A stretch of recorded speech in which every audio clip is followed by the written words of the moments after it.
Bintang film Titi Kamal merayakan hari Lebaran bersama Christian Sugiono dan dua anaknya, serta keluarga di Jakarta.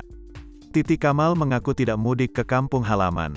Nggak mudik dan tetap di Jakarta, kata Titi Kamal di kawasan Kebayoran Baru, Jakarta Selatan, Sabtu, tanggal 30 April tahun 2022.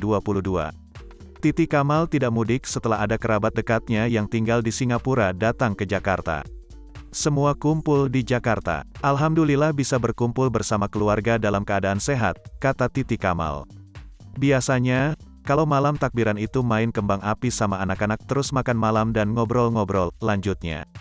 Sejauh ini Titi Kamal sudah menyiapkan datangnya Lebaran, mulai masakan, baju Lebaran, hingga uang THR untuk saudara dekatnya. Tinggal menunggu perayaannya, ujar Titi Kamal.